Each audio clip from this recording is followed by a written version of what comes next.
Perdón. Ahí estamos. Entonces, retomando, y para que quede grabado, decíamos que cuando la clase gestor de festival empieza a ocuparse de muchas cosas y la clase empieza a ser menos cohesiva, ¿sí? Entonces, si le empezamos a dar responsabilidades de crear también los días de festival, entonces empieza a tener, se empieza a ocupar, como decían ustedes, de muchas cosas, y ahora está grabando. Entonces, empezamos a tener el problema de baja cohesión entre los métodos, entre lo que la clase hace. ¿Está bien? Entonces, esta solución que nosotros ofrecimos acá, desde el punto de vista de los patrones GRAST, cumplía de la mejor manera con la asignación de responsabilidades que nos indican los patrones. ¿Por qué? En primer lugar, controlador. ¿Teníamos un controlador? Sí, teníamos un objeto de tipo controlador que era el que manejaba la lógica de negocio dentro del caso de uso, ¿sí? Y era el que distribuía qué iba a hacer, qué, quién, etc.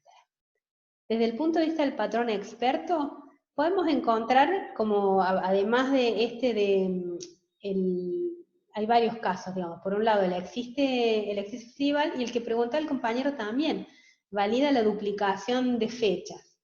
¿Quién va a hacer esto? Y el que es experto en información, este es otro caso de patrón experto, ¿sí? Entonces el gestor era el que mejor podía hacer la validación de fecha, y porque tenía todos los datos él mismo, en sus atributos, que eran los datos que le acababa de pasar la pantalla cuando cargó los datos, ¿cierto? Entonces este es otro método en el cual se cumple el patrón experto, porque el responsable de ejecutar esa validación de que no se repiten las fechas entre los días cargados, es para toda información que tiene el mismo gesto. El patrón creador, teníamos las reglas, ¿se acuerdan? Cuando tenemos una estructura jerárquica, el todo crea sus partes, que es este caso, y teníamos el otro caso de el que tiene todos los datos para instanciar la clase que se va a crear, es la que crea, y este era el caso del new, ¿sí? Del new del festival. El gestor creaba el festival porque era el experto y podía inicializar con todos los datos que eran requeridos para crear un nuevo festival. El patrón de bajo acoplamiento, como nosotros decidimos hacer la creación de los días, que el festival cree los días, nosotros respetamos el bajo acoplamiento, no creando una relación adicional que hubiera sido una dependencia si era el gestor el que creaba los días. Y de alta cohesión, porque permanecimos con que con cada clase tenía la mayor cohesión que podía tener, porque cada una estaba realizando las responsabilidades que necesitaba realizar. ¿Está claro, chicos, hasta acá los patrones? ¿Alguien tiene alguna duda? ¿Alguien quiere preguntar algo?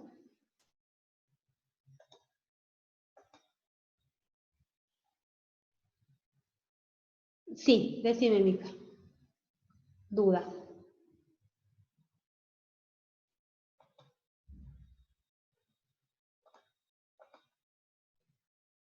¿De festival podría crearse día de festival?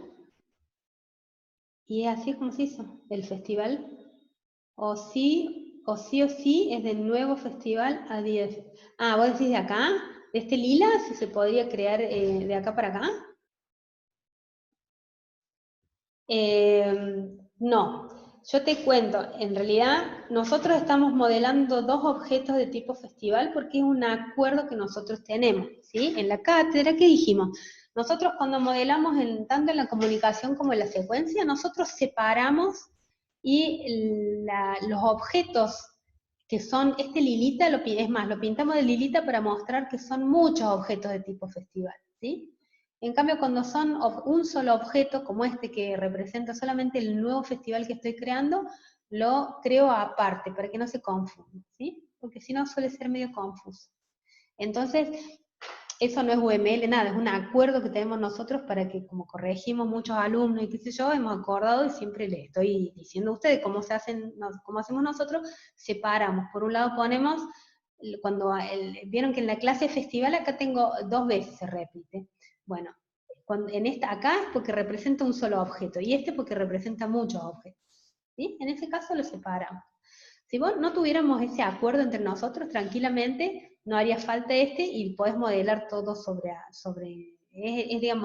está representando objetos de la clase festival, ¿sí? O sea que no estaría mal hacer eso que vos decís, nada más que por este acuerdo que nosotros tenemos, que los modelamos separados para que se entiendan mejor los modelos. Nada más. ¿Está claro? Bueno. Si instancia, dice Simón, si instancia un objeto que tengo muchos atributos, ¿tengo que poner todos los métodos o basta con poner un new? Nosotros en la cátedra generalmente suponemos, ustedes saben que el método new es un método de la clase, ¿no es cierto? Un método estático de la clase, ¿sí? Obviamente que este objeto, cuando yo mando el new, se lo mando a la clase porque el objeto todavía no existe, va a existir después de que la clase me permite, digamos, crearlo. Nosotros lo que siempre entendemos es que vos le mandás en el new, mandas en los parámetros, le mandas todos los atributos requeridos para poder crear el objeto. ¿Sí? Normalmente lo entendemos así.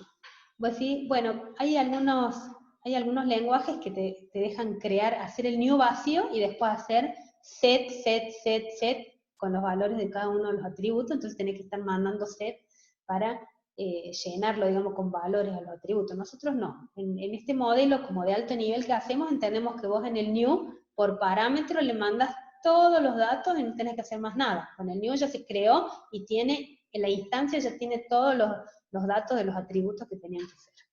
Así como decís vos, basta con poner new. Exactamente. Bueno, si hay más dudas me preguntan, y si no, vamos haciendo un repasito, ¿sí? El patrón controlador, fíjense, ¿cuál sería esta esquemita? Fíjense, de problema, solución, explicación y beneficios, es típico de cuando analizamos patrones. Ya van a ver cuando veamos los patrones de diseño, o cuando vemos los patrones, por ejemplo, de interacción humano-máquina. Nosotros tenemos patrones para todo. Cuando vemos los patrones, normalmente planteamos cuál es el problema, qué es lo que viene a resolver en la solución. Decimos, bueno, ¿qué es lo que viene a resolver el patrón?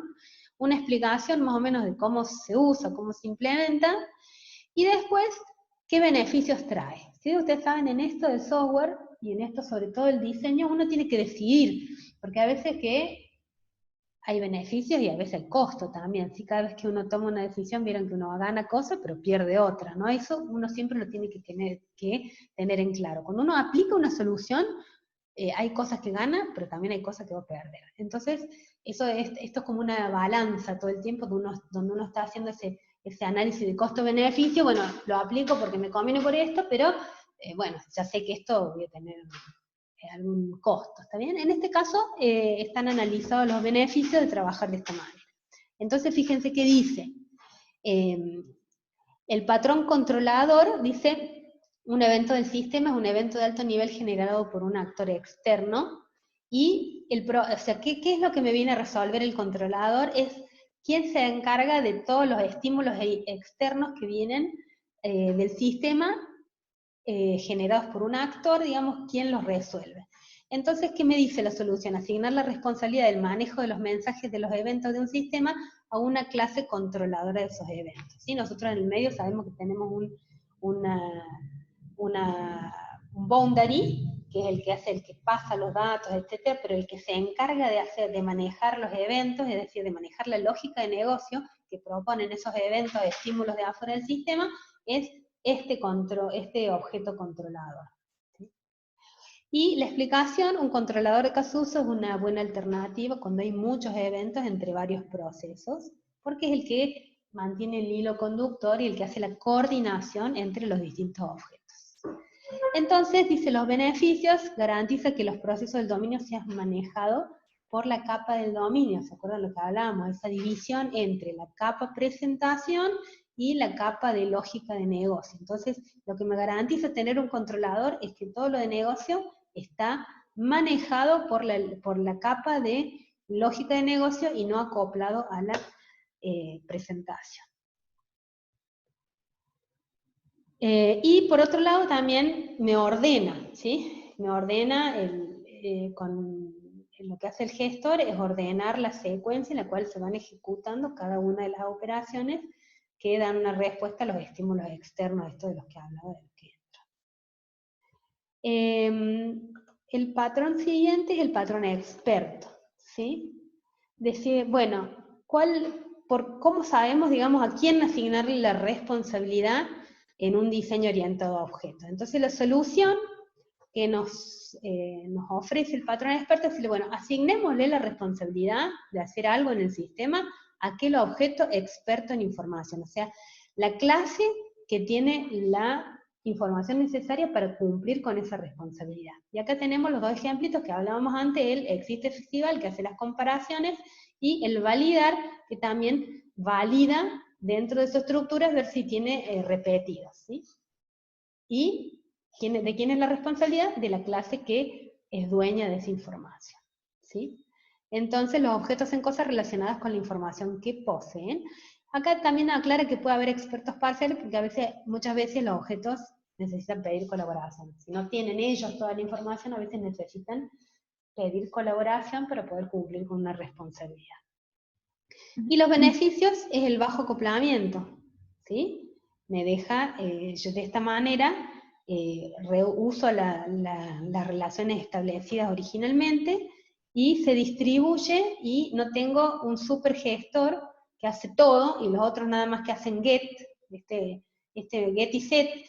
O sea, nosotros siempre decimos que el peor escenario que nos puede pasar es tener esos gestores que son como un sol, donde lo único que hacen es get y set, y el gestor ejecuta toda la lógica de negocio y las otras clases no hacen nada. Lo mejor que nos puede pasar es que nosotros la responsabilidad la distribuyamos en los distintos objetos, que cada uno cohesivamente haga lo que sabe hacer, ¿por qué? Porque tiene la información para hacerla, y que en el gestor no esté haciendo get y set de cosas, sino que cada uno que mande los métodos que necesita para que el get y el set lo haga internamente cada clase. ¿Está bien? ¿Cuál es el costo que tenemos acá? Y muchos métodos, y sí, vas a tener más métodos, pero van a ser más cohesivos, y después cuando vos lo leas se va a entender mejor. ¿Sí? Si no tenés se te llega a romper el gestor, y te querés matar porque el gestor hace todo, o sea, no te anda más nada. Cuando se rompió el gestor no te anda más nada, porque como el gestor hacía todo, era un pulpo que concentraba todo, y los otros lo único que hacían que get y set. Entonces, eso es lo que tenemos que tratar de evitar con esto del patrón experto. ¿Sí? Después teníamos el patrón creador y decimos, ¿cuál es el problema? ¿Quién es el responsable de crear alguna instancia de una nueva clase? Y la solución, vieron lo que ya vimos, cuando tenemos una estructura jerárquica, todo parte, el todo es responsable de crear las partes. Y cuando tenemos los datos de inicialización que serán transmitidos, en el momento que serán creados, entonces el que tiene esos datos es el que puede crear el objeto.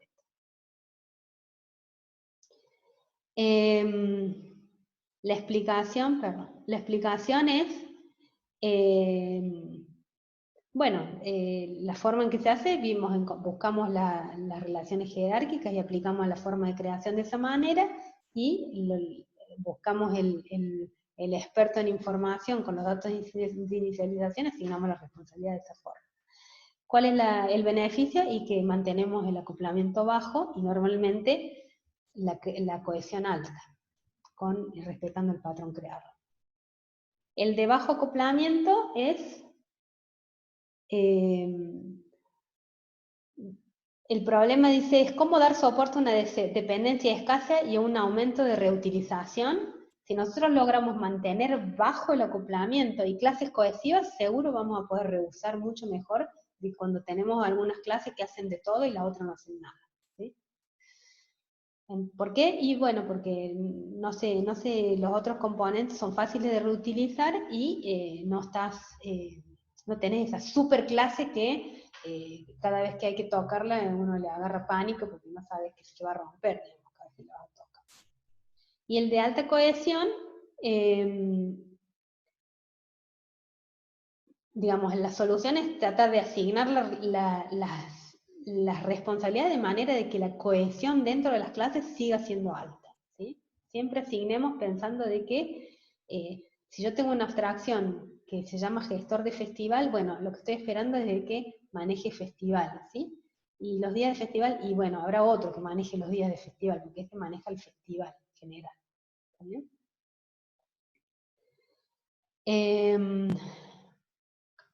Bueno, a ver, vemos acá.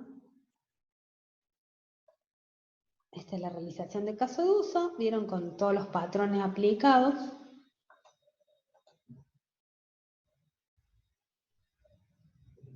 Los patrones GRAPH, para que ustedes entiendan, es lo que nos ayuda a nosotros a, cuando nosotros nos sentamos a generar todo este nuevo comportamiento y a crear todos estos nuevos métodos para que se pueda ejecutar el caso de uso, y empezamos a llenar las clases de métodos, nos ayudan a darnos cuenta cuál es la mejor manera, dónde crear el método para que haga cada cosa. ¿Sí? Básicamente es un poco esa la idea de estos patrones, ayudarnos a decidir quién va a hacer qué en una ejecución de caso de uso y dónde crear todos esos métodos que nosotros necesitamos para que se cumpla el objetivo en una ejecución de caso de uso. Bueno, hasta acá estamos. ¿Alguien quiere preguntar algo? ¿Tiene alguna duda de algo? Yo tengo una duda. Dale.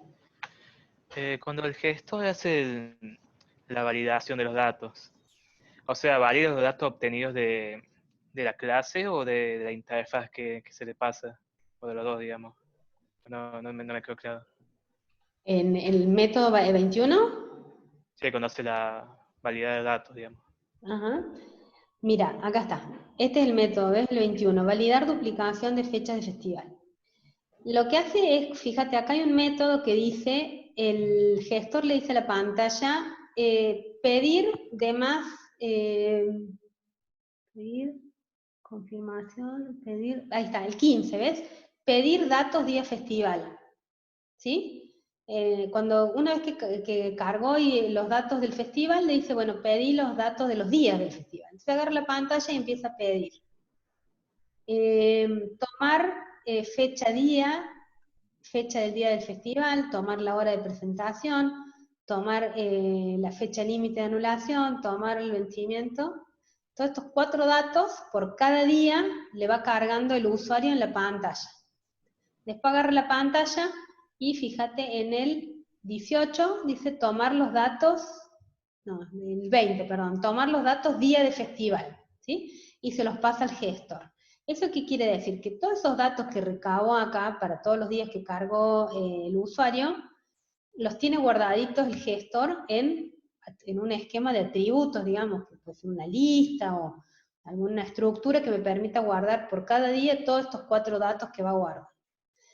Pero que el caso de uso que nosotros veníamos siguiendo, ¿qué dice? ¿Cuál tiene que ser el comportamiento? Dice, bueno, antes de que vos crees, fíjate que el usuario puso los días bien, que no se equivocó, que no los repitió, y eso es lo que hace este método, ¿sí? Compara que todos los datos que están en esa estructura que nos acaba de pasar la pantalla sean correctos, que no esté repetido, que no esté mal, que no tenga una hora incorrecta. Eso es lo que es la validación, ¿está bien? Pero son datos que tiene el memoria, digamos, el festival en sus atributos.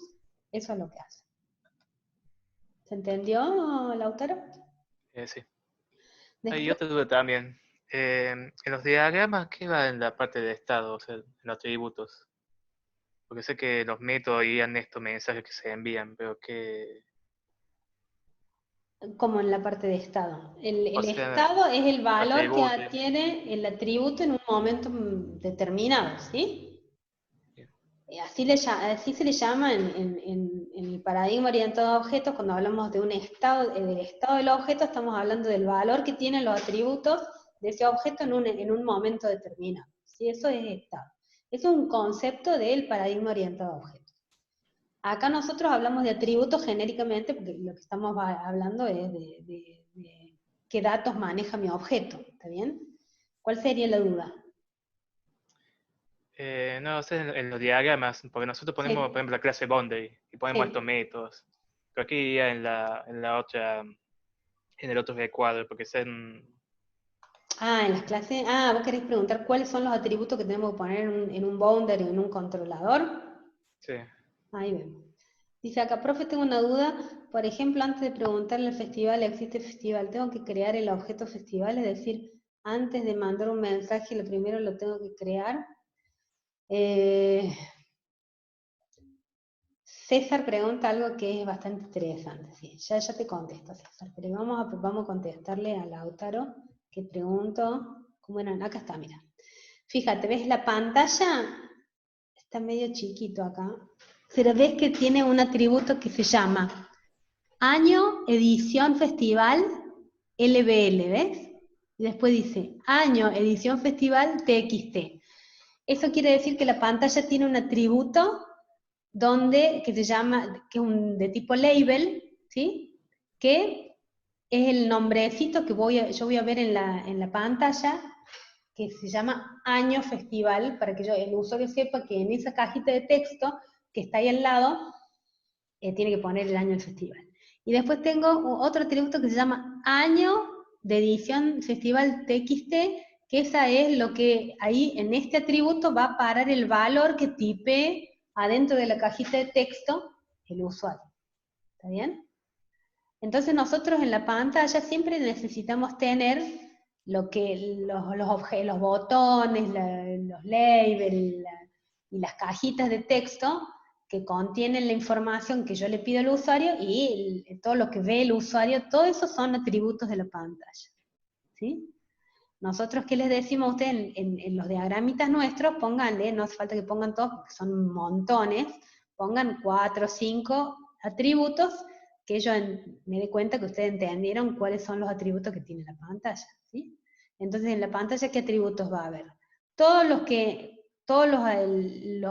atributos donde yo voy a guardar la información que me mete el usuario, que tipea el usuario, que selecciona el usuario, y por otro lado toda la información que ve el usuario en la pantalla, los botoncitos, los labels, todo eso que él ve, también son atributos, son parte de la información que maneja la pantalla. Y en el gestor, bueno, no me hace parte, el gestor no se ve, porque está adentro, lo que sí necesito es que tenga todos los atributos de todos los datos que yo le voy pasando para que los tenga guardados en memoria mientras se ejecute el caso de uso antes de que se destruya. ¿Entendió?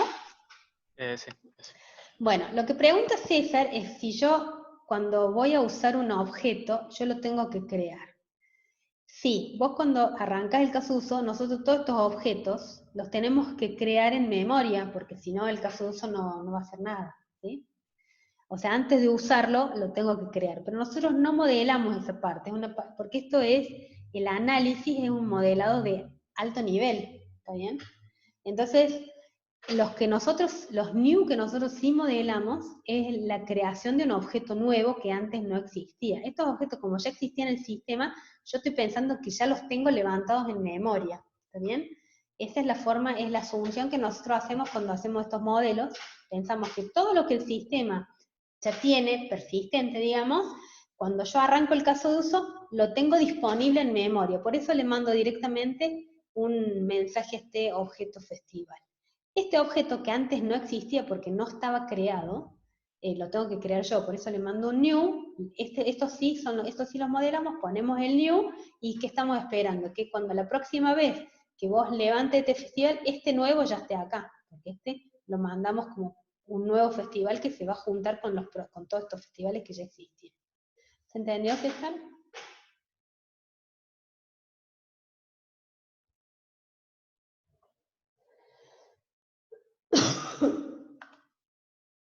Sí, gracias, profe. Bueno, chicos, eso es todo. La clase que viene vamos a aprender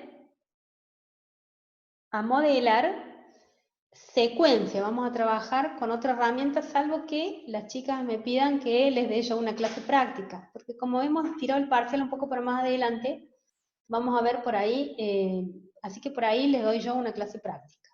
Si las chicas me dicen que les hace falta. Voy a repasar con esto que movimos el parcial, si me queda más tiempo para ver un poco más de análisis. Lo que pasa es que me queda más tiempo de esto, pero le empezamos a comer a la unidad 2 cosas. Así que, bueno, vamos a hacer un equilibrio ahí. Yo lo decido y les cuento de qué va la clase que viene, ahora esta noche cuando lo vaya a publicar. Arrancamos con secuencia antes que de colaboración. No, ya vimos colaboración nosotros. Van a arrancar en el práctico, ustedes el jueves ya van a ver el modelo de dominio y una colaboración del PPI. No, no, van a arrancar antes, van a practicar con una colaboración y después con secuencias, ¿sí? Que es lo que más usamos. Bueno, ¿algo más, chicos? ¿Alguna duda? ¿Algo que quieran rever? ¿Cuándo es el parcial? El teórico es el 1 de junio y el práctico es el 6 de junio.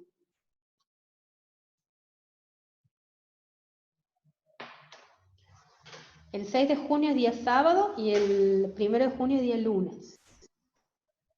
El parcial teórico está subido, está subido en el protocolo, en el autogestión, lo leen detenidamente, ahora les digo rapidito cómo es. Lo vamos a hacer en el aula virtual, ¿sí? Yo creo que para ver quiénes están, no me acuerdo esa parte, sí, creo que sí, que entramos usamos Zoom para responder preguntas del dominio, ¿sí? Los primeros 40 minutos del parcial nos logueamos en Zoom, todos los que necesiten responder, los que tengan preguntas del dominio, ¿sí? Los que quieran escuchar a los otros que preguntan, si los confunde. Eso, perdón, eso es el parcial práctico, estoy diciendo mal. El parcial práctico es con Zoom. El parcial teórico son 5 preguntas que ustedes tienen que responder contestando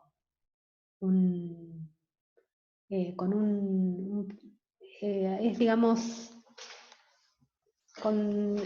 tienen que redactar, ¿no es cierto? No son ni múltiple choice ni nada de eso, digamos, son preguntas conceptuales donde ustedes contestan el concepto, ¿sí? A veces les podemos pedir un ejemplito.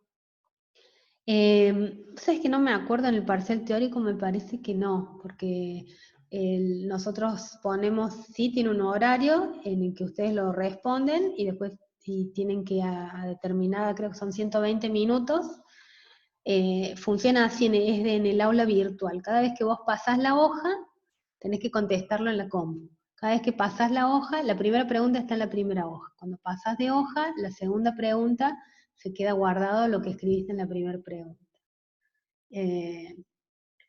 Y antes de la hora, esto se abre y se cierra solo, digamos, después de determinada hora no puedes subir más la respuesta al parcial. Lo que tiene es que lo que ustedes van escribiendo se va quedando registrado, ¿sí? Todo el tiempo en el parcial teórico. Y están en el autogestión, Matías. No hace falta que estén conectados a Zoom, lo que tienen que estar es estar conectados al aula virtual, y en la medida que ustedes van respondiendo, aunque se te caiga la conexión y qué sé yo, se queda guardado lo que vos fuiste respondiendo, ¿sí? En el parcial teórico.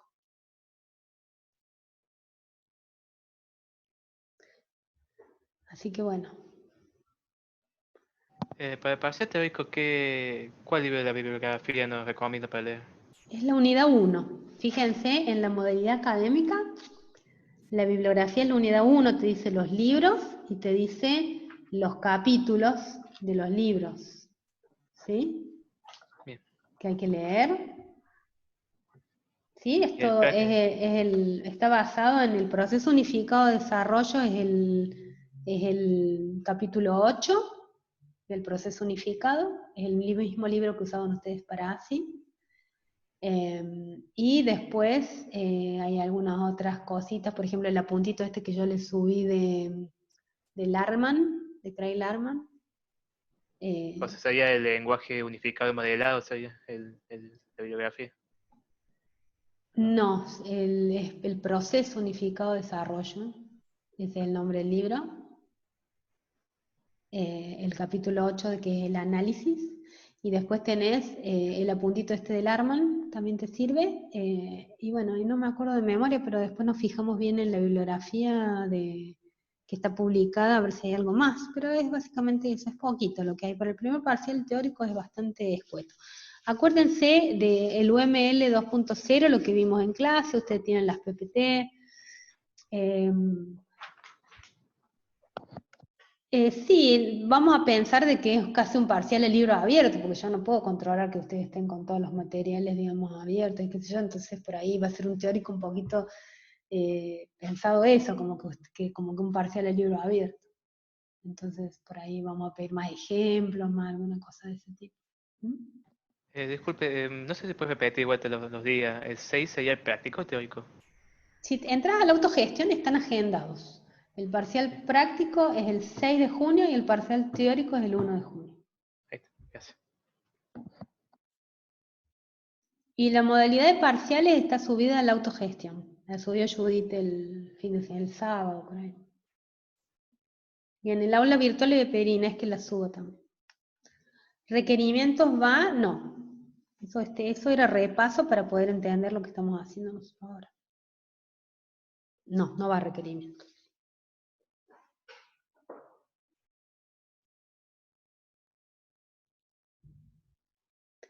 Bueno, chicos, si no hay más dudas, termino acá, ¿sí? ¿Alguien quiere preguntar algo más? Bueno. No, gracias, profe. Bueno, gracias a ustedes por participar. Nos vemos el lunes que viene, ¿sí?